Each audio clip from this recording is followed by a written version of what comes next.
did I do that right? I hope it's recording. Um, Recording has started. Perfect.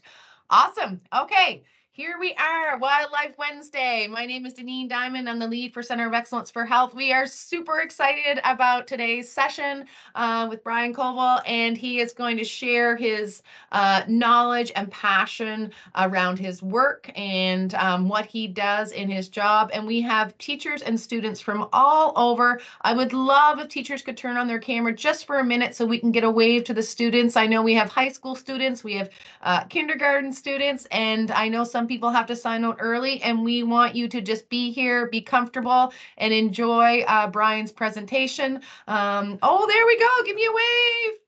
Oh, Wow. I love it. Thank you so much. Oh, there's the high school students. Excellent. Thank you so much for turning on the cameras. We are going to have a little bit of time at the end of the session today to offer some time for questions. But without further ado, Brian Koval is a fisheries biologist at the Department of Natural Resources and Energy Development with the Government of New Brunswick, Canada. He undertook his Bachelor of Science at the University of New Brunswick and his Master's in Science at Edinburgh Napier University in Scotland. Having worked on 3 different continents, Brian has a diverse knowledge of biology, particularly pertaining to fish. Having spent the majority of his career on Vancouver Island in British Columbia, which is gorgeous, working with Pacific salmon, he has returned home to use his skills in his home province of New Brunswick. So we are very excited to have the students. There's another student class giving a wave. And without further ado, I'm handing it over to our amazing expert today, Brian. Well, thank you very much for that wonderful introduction, Deneen. Let me just share my screen here. How's that look? Awesome. Good. Okay, great. So again, thanks for that wonderful introduction. I'm just very pleased to be here today to talk to all of you about something I hold very near and dear to my heart, and that is, of course, fish. So today, the presentation will be on New Brunswick Fish ID. I'm going to talk a little bit about how I got here as a biologist and what we do as a biologist, and then we'll have a look at some of these really cool critters. So without further ado, let's get to it. So I just want to start by letting you know sort of how I got here as a biologist. I actually got my high school diploma in New Brunswick at Kennebecasis Valley High School. So of course I had to put my picture up of my grade 12 football career. We won provincials, so I was pretty happy about. Not sure if there's any Kennebecasis Valley folks on here today, but go Crusaders. And I decided to put this other picture up here too, just sort of another thing that I did in high school, and I wanted to show this to you because, you know, there's little to fear in life after you've had someone juggling torches of fire on your shoulders. So it's true. Anyway, so after I went to KVHS, I decided to go to the University of New Brunswick, right here in Fredericton. This is a picture of my residence, which I visited later in my life. There's my dog, Bowie, a great little critter.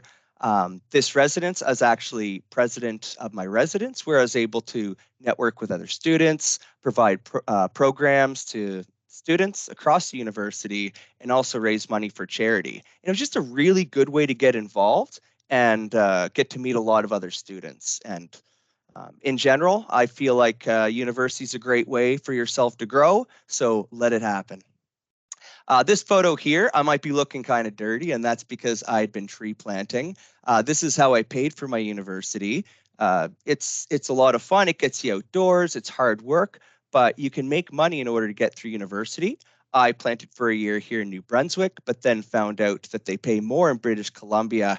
So I decided to go out there also because I'd always wanted to see what it was like out there, see the mountains. It's just a great way to explore a little bit more of this country that we live in. So upon finishing my university, I decided that I needed to do some traveling. So took off to Australasia with a couple of friends for a year, where we volunteered for the Department of Conservation in New Zealand. Here you can see me holding a Kia, which is the world's only alpine parrot. I was helping a PhD student with some of his research, and catching these cheeky birds can be tricky. But it was a lot of fun spending some time in the mountains, a lot of those places where they filmed Lord of the Rings and all that good stuff. Also worked with my friends at places like Little Blue Penguin colonies, where we're essentially penguin bodyguards because people visiting would want to pick these little critters up. And that's not good because they're coming back to their nests to feed their chicks. So we were responsible for making sure that that did not happen, making sure that the parents made it home successfully. And I just want to put this picture up because I think it's really important to carry a piece of you wherever you go. And in this sense, it was I'm a Canadian. And so when I was traveling, I'd always use a hockey stick as a walking stick. It made for great photos, some great talking points, and you could teach some people a few new tricks along the way. All right, so after I got back, I decided that I needed some more education. I was really excited to get back into university to learn a bit more, to kind of pursue things a little bit further in terms of what I loved, which was birds and fish. So I went to the Edinburgh Napier University in Scotland. It was great. You can see these two photos of the left are there. That's me getting rid of what's called tree mallow. It takes over habitat that stops puffins from burrowing. So it was sort of a bit of volunteering while I did there. And up here, you can see what's called Arthur's Seat, referring to King Arthur, as if he's sitting over magnificent Edinburgh, which you can see in the background. And this was us with a teacher just learning a bit more about the geology of the area, which was really interesting. Next, I want to put this picture because as a biologist, it can be rainy. You can have a bad day. You could be having a fight with someone. But at the end, when you open up the bag and you see a little puffin looking back at you like this, it's really hard to have a bad day. And here below, you'll see me holding a razorbill. Both these photos are from Machias Seal Island, which is in the Bay of Fundy here in New Brunswick, which is where I did my research for my master's and got that degree so I could get out there and start working, which is what happened next. I went out to British Columbia, where I was working in the forestry industry for a couple of years for Camphor. And what you see here is sometimes you get to the end of the road and it's hard to get around the mountain or back down in the valley. So essentially, you need a better form of transportation. And so often we'd use a helicopter out there, which was a lot of fun. And so after finishing with that, I went back to New Brunswick, actually, which was great. I was working for the DFO in St. Andrews on a contract. But after that ended, I got a great opportunity out on Vancouver Island. So I had to take that opportunity. So I went out there, became what's called a registered professional biologist. And I worked for an organization called the Peninsula Stream Society, where we undertook things like restoration, assessment, fish collection, provided education to students like you. We did community stewardship, meaning we help people restore their local waterways, things like that. And these are all photos from the experience, teaching people about water quality, teaching students about bugs in a creek, fish assessment, creek assessment. And then this is a restoration project. If you have a look down in the stream, all this rock was added by us for fish habitat. Just another photo I want to put up because in this field, you do tend to make a lot of friends. And if you throw a big event like this, you might even get people like Santa Claus showing up, which is great. And of course, now, after I finished that, I decided to come back to New Brunswick during COVID, isolate, and then get back to it.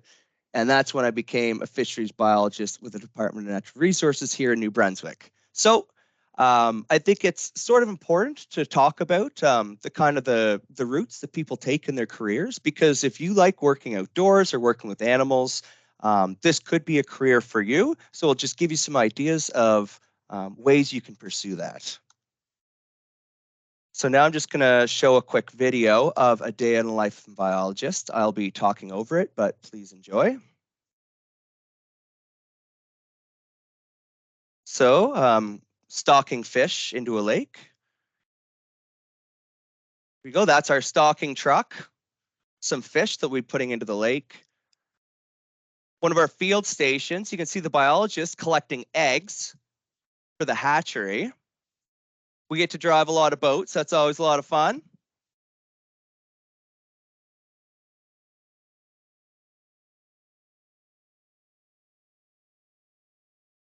There we go, putting some fish into the water. And on that, I just want to thank all the hardworking people in our department that make stocking possible. So fishing is not new to New Brunswick. Just look at this photo from the late 1800s on the left. It's always been a very important cultural activity to us, although it looks like things have changed a little bit, no? Just look at today. This photo shows what I think is the importance of passing on traditions, in this case, fishing. Fishing is an incredibly significant activity to many New Brunswickers, and many of these traditions have been passed on for generations. When you think about it, longer than hockey, basketball, or any of these other sports, which I find very interesting. This photo I wasn't going to share, but it's actually at the Lady Beaverbrook Gallery not too long ago, and I just thought it really encapsulated the culture of fishing back in the day. And of course, fishing has been going on for a lot longer than the 1800s, before New Brunswick was called New Brunswick. This is a picture of fishing in New York State, which is not too far geographically from here. It might have looked quite similar, but just note some of the same techniques that we use today, including the nets and collecting fish by boat. And I just really want you to appreciate just how long people have been fishing in this area. So here's a beautiful shape. We all love this shape. You may recognize it as New Brunswick. The different colors represent the different fishing areas where you may find different fish, although some will be the same. But you will encounter different rules now and then. So it's always good to consult your fishing guidebook. Although this may look different year to year, it's important to check the content when you go fishing to make sure that you're following the rules. And one thing I do want to note about this big picture of the province is that biologists have a large area to cover. So do you want to know how you can help? Well, you can report your data. So when you go fishing, report what you catch. You can be a part of helping manage the wonderful fisheries of New Brunswick.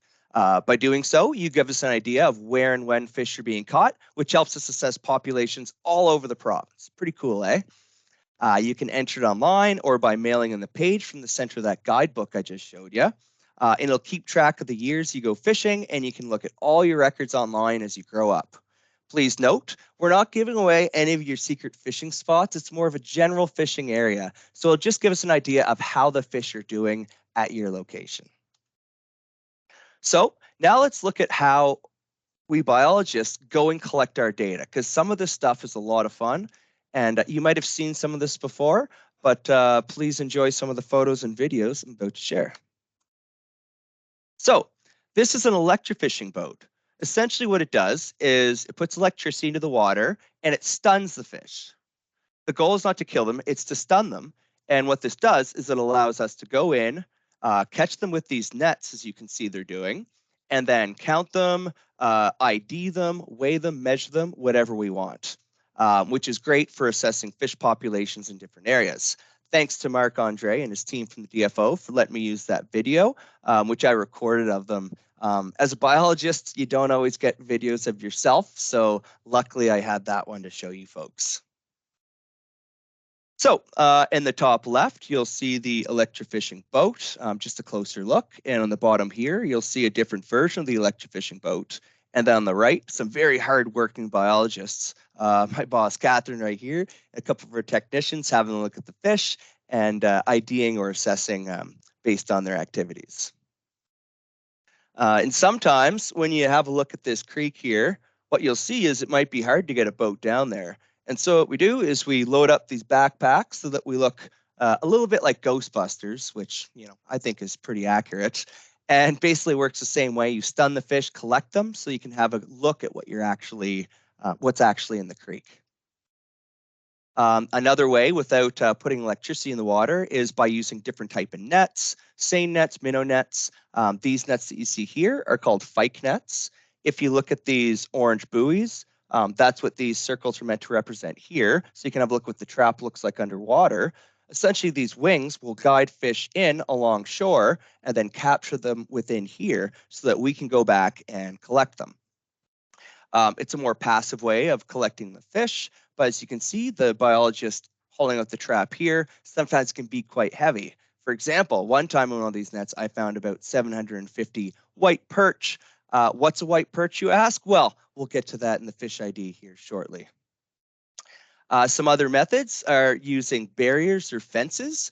Essentially, fish will swim up to here, and then technicians, biologists, volunteers will come and move the fish over, count them, and then we'll have a good idea of the fish moving up the stream, which is really important if we're looking at fish like like salmon, who are migrating upstream to spawn, or perhaps even our sea trout.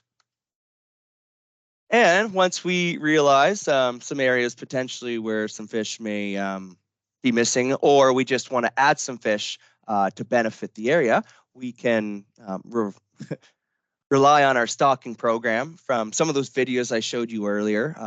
Clearly, these biologists work really hard stocking fish all over the province. I wanted to show you this new truck art that we have. Now, when you see this truck coming, you know we're coming to your community to stock some fish, which will make the fishing opportunities even better. So now let's jump right into the fish ID. This is some of the fun stuff I really like, all the cool critters we have here in New Brunswick. But being a fisheries biologist, I am just drawn to these fish. So please, I hope you enjoy. If you like fish, enjoy every second of it. If you don't know much about fish, there's a great opportunity to learn a couple new things. So here's the fish. As you can see, that's a fish, that's a fish, that's a fish. I'm clearly joking, but sometimes when people look at a fish, this is what they see. As a biologist, this is what I want you to see. Basically, fish have different body parts, which are going to allow us to more easily identify them.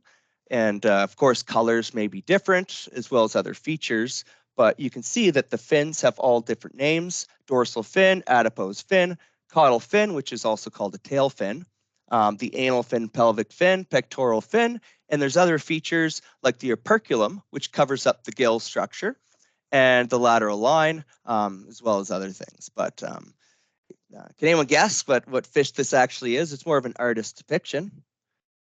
That's right. It's a brook trout. Good work. So distinguishing families is easier than distinguishing between species in general. So think of your own family, how you sort of share similar characteristics. And if you looked at me and my brother, you'd say, you are definitely brothers. You can see the relation there.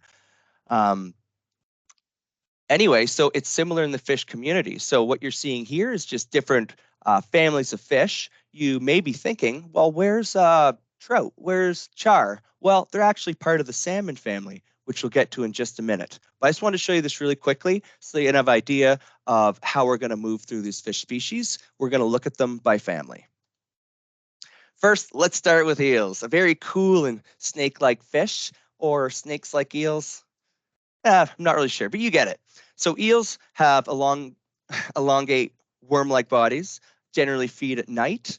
And this is an American eel that you can see here. It can grow to 1.22 meters. So I had this ruler here today, so I'm going to try to show you the different lengths. Unfortunately, it's actually only a meter long, so you're going to bear with me and pretend that the rules are a little bit longer. But essentially, this fish can get quite big.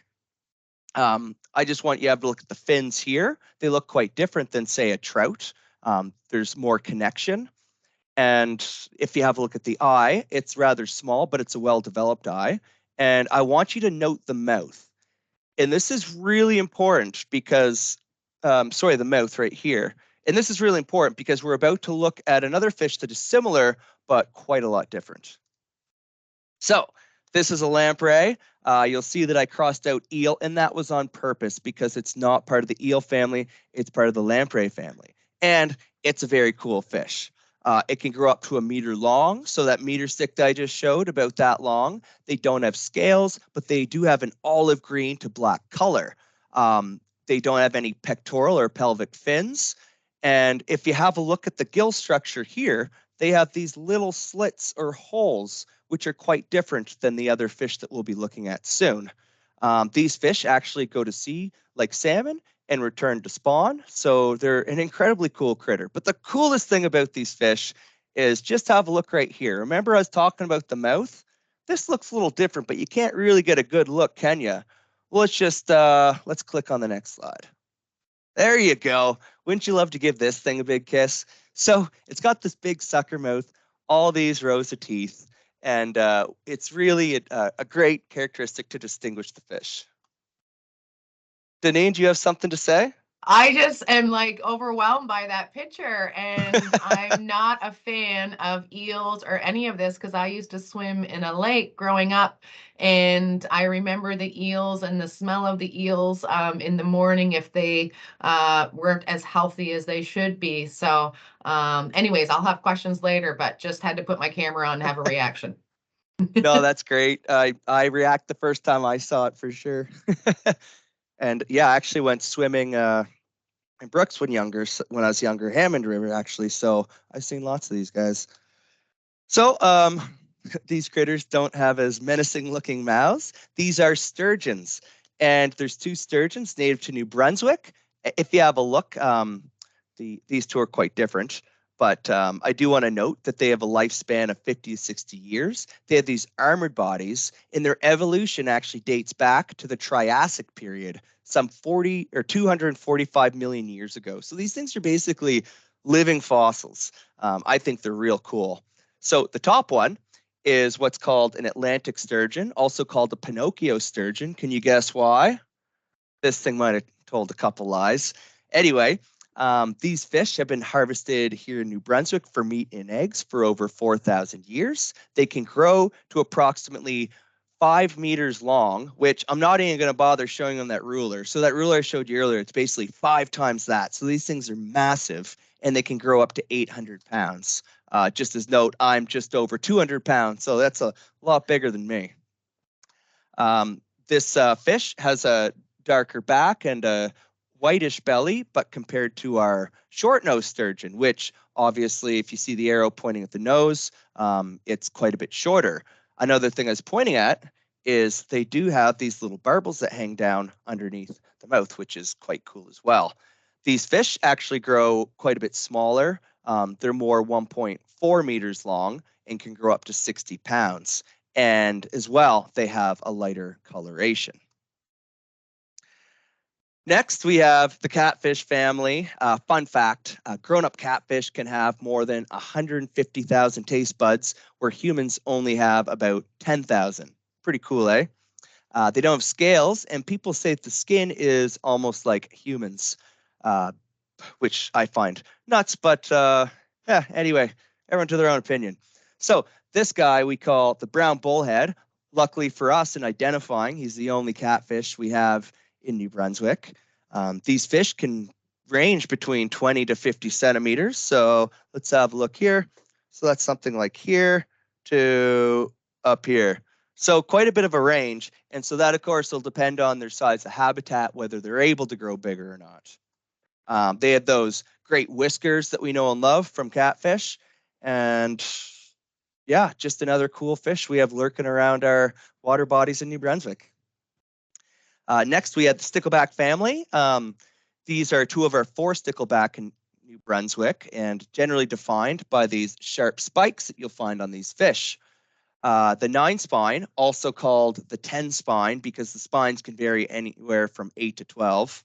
So maybe it should be the 8 to 12 spine stickleback one. I don't know. Anyway, this fish is about 9 centimeters long.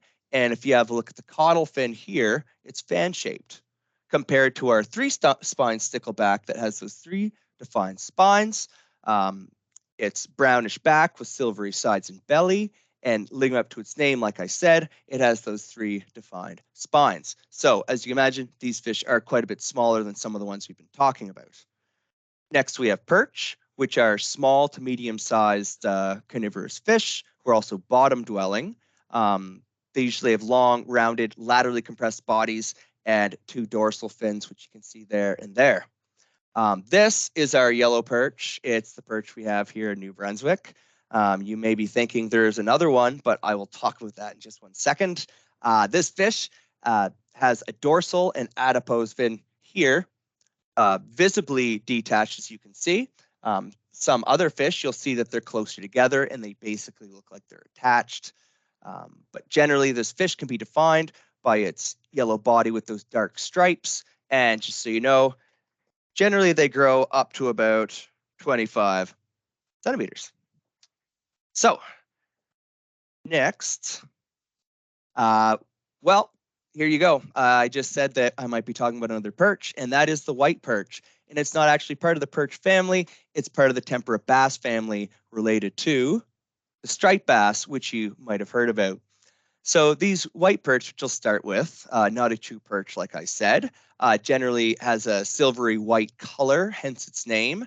They can grow up to 50 centimeters in length and weigh about 5 pounds. So that's a little bit smaller than our next character, which is the striped bass, who has a streamlined silvery body marked with these dark stripes along it.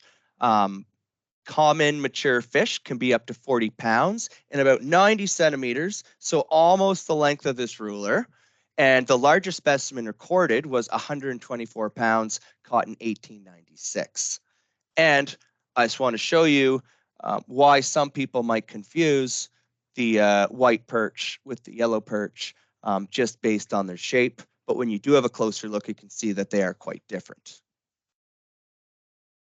All right, next we have suckers, which are very cool fish defined by their sucker, really. They're primarily bottom feeders that suck up little organisms off the bottom, hence their name. The white sucker, it can grow to about 50 centimeters and about 4.4 pounds, generally white to olive color, as you can see, with a sucker mouth. Where the long-nosed sucker, one thing to note, it's kind of hard to see at this photo, but their nose actually sticks out past their sucker, hence the name long-nosed sucker. Apologies, I should have had a picture showing that better, but in general, that is a good way to distinguish between the two, aside from the color, as well as the white sucker having larger scales. So next we have the salmon family, which a lot of people really love. So that includes char trout and whitefish. The top one is the brook trout, which you can find generally in most places in New Brunswick. And although it's not truly a trout, it does inhabit a lot of the same waters. Between these two fish, you'll see similar coloration, and that depends on the time of year because these fish can change color as the year goes on. The big difference between these two fish is actually on the back, you'll see these worm-like marks, which really shout out the name brook trout, where the char, you'll see that they don't have it. But one real cool thing about the char is actually no other freshwater fish is found as far north. So we're talking way far up north, on water bodies that are attached, that are on land. Anyway, it's just a really cool fact about this fish. Next, we have around whitefish, which, as you can see, has a little bit of a bigger eye and a smaller head than the rest of the family, but they do share a lot of similar characteristics, having that white color, which gives them their name, and sort of a roundish body. In Atlantic salmon, which a lot of people hold near and dear to their heart, historically and presently an incredibly significant fish culturally for fishing. I just want to show you a picture of what they look like when they're younger. They have darker coloration, and that's because when they're born in the creek, there's shadows from trees, there's logs and rocks that are darker, so it's good for camouflage. Where when the adult salmon get out to sea, there's a lot more light penetrating the ocean. There's not as many logs and things, and there's certainly not trees casting shadows. So having this lighter coloration is going to help them better camouflage from things like from predators when they're out on the ocean. And the last salmon that I'll talk about is lake trout. Now, this is not a brook trout that's in a lake, commonly confused with that. It is a different species. It's actually the largest of the chars. It can grow to 102 pounds with a length of 130 centimeters, so over a meter. They have dark gray body with white spots, a deeply forked tail, which you can see here, and so on. Deneen, I believe we may be pretty much running out of time. Well, I just want to be mindful of time for sure, and I would love to open up the floor for questions, but are you just about done, Brian? I can finish in about 2 minutes. Perfect. Okay, sounds good. So I'll just show you these fish. Minnows in New Brunswick are quite cool. I'm going to speed through a bit, but minnows are basically a food source that a lot of critters in the environment eat, as you can see here. I'm going to just get past the sunfish. And just as reference, if you have any questions about more fish in New Brunswick, please reach out at any time. I couldn't do all the species in New Brunswick, obviously, so there's certainly lots more to talk about. One thing I do want to note is that the largemouth bass and smallmouth bass are actually part of the sunfish family, which not a lot of people know. One way to distinguish them is the largemouth bass. Its mouth goes back behind the eye, where the smallmouth is before the eye. And these fish are introduced to New Brunswick, meaning that they're not from here, but they were brought. The smallmouth in the 1800s and then largemouth a little after that. But you may wonder why that's such a bad thing, and that's because these fish can take over habitat, taking away food sources from other fish, and even eating some of our native fish. So it's really important. Make sure that you never move these fish to another water body. Wherever they are, that's cool, they're there now, but make sure you're not moving them to any new locations. We also have our pikes, things like muskies and chain pickerels, and other introduced fish like goldfish and black crappie. Just one more plug, please, if you have a goldfish, never put it into any of our water bodies because they can reproduce lots and take over. If you want to learn more about fish, we have what I call the Fish Bible by Mark and Alan. Anyway, it's a great book. I have a copy with me at all times, and you can learn more about fish there. Fish New Brunswick Day. It's 2 times a year where you can fish with a license. So if you're interested in going fishing, now that you've heard of all these fish, please consider that. Again, report your data. Lots of career opportunities from rangers, conservation officers to biologists within our department. So if this interests you, I'd be happy to chat more with anyone individually.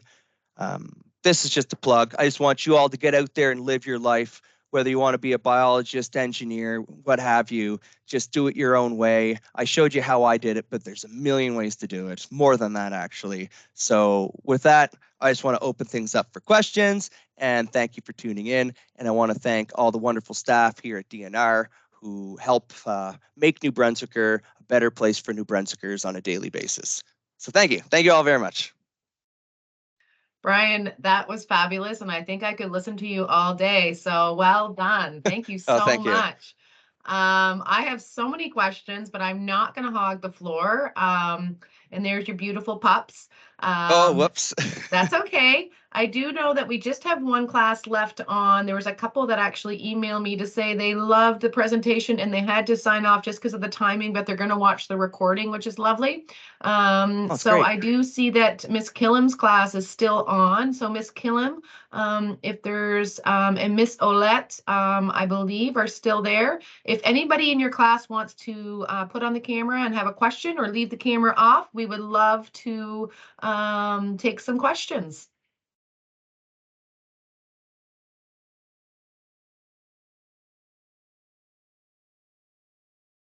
And maybe while people are thinking about questions, I want to know, Brian, you spoke about going your own path in your career and making sure you're making it your own. Did you know at a very young age that this is exactly what you wanted to do, or have you changed your mind 100 times? Yeah, 100 times, maybe more than that. Growing up, I spent a lot of time outside, down on the creek and stuff, and so I really appreciated being outdoors. But that wasn't necessarily connected to being a biologist. There was a lot of different things I might have wanted to do, potentially even something like guiding, which is where you take people out and show them where the fish are or animals, etc. Anyway, so as I grew up, I became more interested in high school because I had some really great science teachers. And so I really liked chemistry. I really liked physics. I even really liked math. But it was really when I went to biology class that I found myself getting excited, which is sometimes rare for students. But so then I decided that I would go into university in sciences. I still was thinking about chemistry, but just after exploring the different courses between both, it turned out that I was really more interested in working with animals, in working with different populations, and essentially spending a lot of time outside, which has been great. I love it. Thank you. I'm just No looking problem. in the chat really right now, and this is from Miss Killam, who was here with her youngsters. She said, "Thank you. This was great, and I hope these types of things continue. It is so important for students to hear about these opportunities." So I'm going to just say a quick thank you. I think it's really important for us to hear from the experts that are working in these fields. But what I love that you touched on is that you took your passion and your excitement about being outdoors and what that felt like to you and made it into your work. And to me, this is what this relationship's all about in these presentations, is making sure students are aware that if this is something that you're passionate about, or you have your own special thing that you're passionate about, you can make that your job. And it took me a long time to figure that out. Probably Brian, the same thing. So please, if there's something that's inside you that you think, you know what, I really love doing this, because you don't want work to feel like work. You want it to be fun. And I will say from here, from the Center of Excellence for Health, thank you so much to Brian. And we love to have fun. And we thought this was a wonderful presentation. So thank you so much. We are offering a French presentation this afternoon. So we're really excited for that at 1:30, and hopefully some of the folks can join that maybe are watching this recording. So without further ado, thank you so much. Brian and I will stay on a little bit longer after I stop the recording, and we can open the floor for questions as well. So have a wonderful day from the Center of Excellence for Health. Get outside and have some fun.